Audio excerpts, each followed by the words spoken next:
મેં ભગવાન તો નથી દેખ્યા, પણ મારા માટે આરે ભગવાન કહેવાય. રિસ્કામાં એક્સિડન્ટ થયો હતો, સામે આંખો આવી ગયો હતો. પાહડિયામાંથી મારો પગ ફાટી ગયો, આખો દબાણમાં આવેલો ફાટી છે. હું અમદાવાદ ગયા. અમદાવાદ જે ડૉક્ટરે કીધું પગ કાપવો પડશે, કોઈ સાજો થાય એવો નથી. મારા જે શેઠ હતા એમને ફોન કર્યો કે આપણે આપણા દવાખાને આવી જાઓ. પ્રભુ સાહેબ હતા.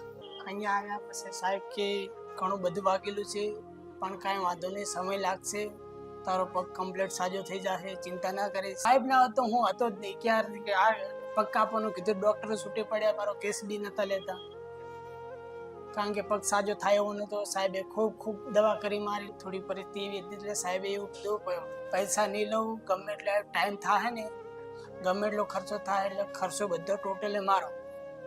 તે અત્યારે મને 9.5 મહિના જેવું થયું અને સાહેબ હાલ મારી સેવા કરે રહ્યા.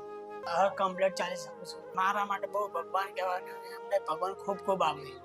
સાહેબ માટે તો હું શું કહું, સાહેબને ભગવાન ખૂબ આપે અને સાહેબ બહુ સારા ભગવાન કહેવાય મારા માટે. સાહેબને તો મને એમ થાય છે કે સાહેબને કેવી રીતે ગુણ કેવી રીતે વળાવીશ. સાહેબને ખૂબ ભગવાન કહેવાય. કહું તો શું, મારા માટે ભગવાન કહેવાય. કમ્પ્લીટ હેડતો કર્યો સાહેબનો ધન્યવાદ કહેવાય.